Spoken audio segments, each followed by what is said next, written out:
तर आज मी बनवते लिंबापासून प्रीमिक्स सरबतासाठी, कारण हे वर्षभर टिकतं आणि आपण कधीही जेव्हा आपल्याला वाटेल त्यावेळेस हे आपण ह्याच्यापासून आपण सरबत बनवू शकतो.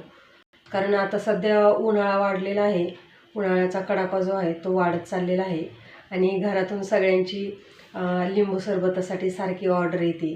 मग ते सारखं लिंबू सरबत बनवा करा, मग त्याच्यापेक्षा हे प्रीमिक्स जर आपण एकदम बनवून ठेवलं तर लहान मुलं देखील हाताने घेऊन कधीही बनवू शकतात, असं हे प्रीमिक्स आहे.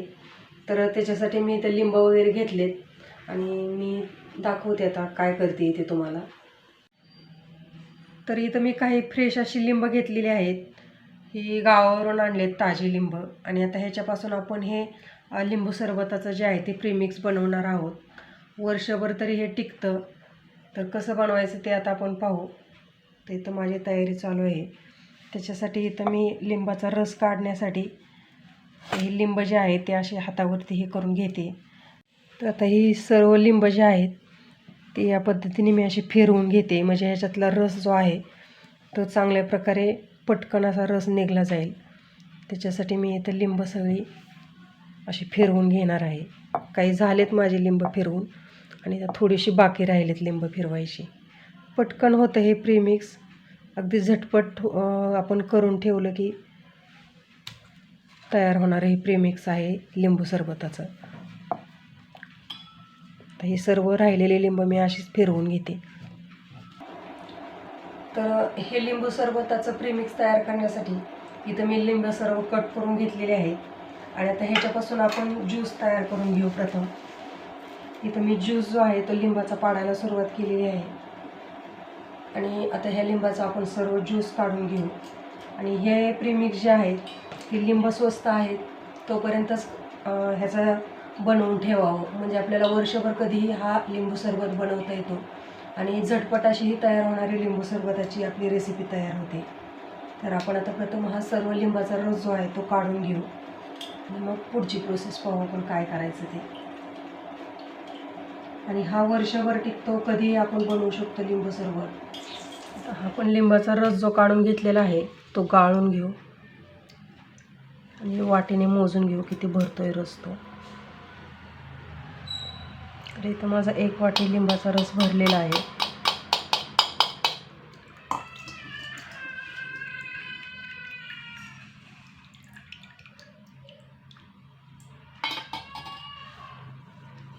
हा लिंबाचा रस 1 वाटी भरला, तो आता इथं मी ताटात ओतून घेते.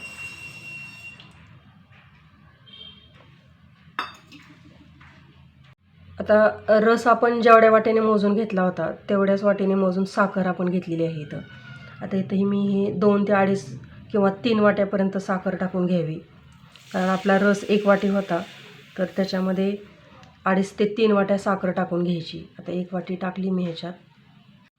त्याच्यानंतर ही दुसरी वाटी साखर, त्याच्यानंतर ही तिसरी वाटी साखर. आता 1 वाटी लिंबाच्या रसाला इथं मी 3 वाट्या साखर टाकून घेतलेली आहे.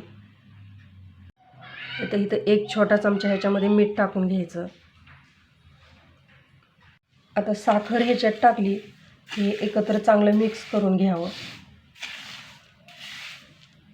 हा लिंबाचा रस जो आहे तो चांगला मिक्स झाला पाहिजे साखरेमध्ये.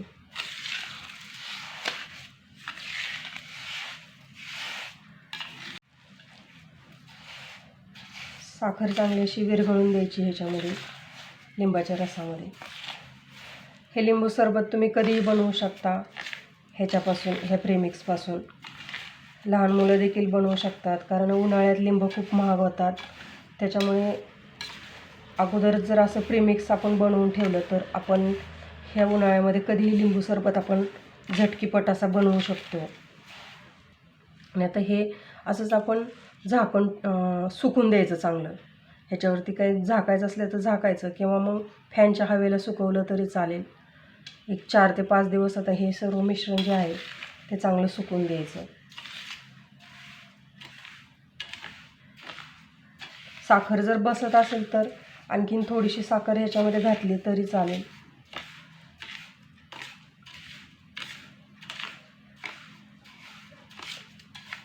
मी ह्याच्यात आणखीन थोडीशी साखर घालून घेते, कारण की ह्या प्रेमिक्समध्ये आणखीन साखर बसते, म्हणून मी याच्यामध्ये आणखीन अर्धी वाटी साखर टाकून घेतली. तर पुन्हा एकत्र चांगलं मिक्स करून घे. आणि हे सावलीमध्ये सुकवते वेळेस हलवत राहायचं अधूनमधून. फॅनच्या हवेला पटकन हे सुकलं जातं मिश्रण. आता हे प्रेमिक्स आपण 4-5 दिवसानंतरच मग नेक्स्ट व्लॉगमध्ये पाहू. आता हे मी सुकायला ठेवते असंच फॅनच्या हवेखाली. आता हे प्रीमिक्स बनवते वेळी तुम्हाला जर मसाला सरबत बनवायचा असेल तर ह्याच्यामध्ये तुम्ही काही मसाले देखील ॲड करू शकता, जसं की जिरा वगैरे बारीक करून किंवा थोडीशी दालचिनी वगैरे. काही मसाले पण कोण ॲड करतं तर ते करू शकता ह्याच्यामध्ये तुम्ही. आता मला हे असंच ठेवायचं आहे, म्हणून मी आता ह्याला असंच सुकवू देणार आहे. तर आत्ताच मी ते लिंबाचं जे आहे ते प्रीमिक्स बनवलं, कारण आता उन्हाळ्याचा सीझन चालू आहे आणि त्याच्यामुळे सगळे जे आहे ते सारखे सरबत मागतात. तर त्याच्यासाठी हे प्रीमिक्स बनवून ठेवलं. आणि आपण थंबनेलवरती पाहिलंच असेल की 2 मिनटं जे आहे ती काय असं घडलं की त्याच्यामुळे काळजाचा ठोकाच चुकला. तर त्याचं झालं असं की काय किस्सा घडला आमच्यासोबत ते मी सांगते तुम्हाला. कारण समीक्षा क्लासला निघाली होती आणि मी तिला सोडवायला निघाली होती. तर उशीर झाला होता तिला स्कूलमधून येऊन परत आवरायला, आणि जायला उशीर झाला त्याच्यामुळे मी तिला क्लासला सोडायला निघाले. तर आम्ही नेहमी ज्या रूटने जातो त्याऐवजी आम्ही मग कधी एक बोळ आहे तर त्या बोळीतून उशीर झाल्यानंतर जातो. तर आमच्या शेजारी एक जण राहतात, तर त्यांच्याकडे लॅब्राडॉग आहे. तर तो लॅब्राडॉग इतका मोठा आहे आणि आम्ही निघालो होतो आणि बोळीतून निघाल्यानंतर असं कंपाऊंड होतं शेजारी.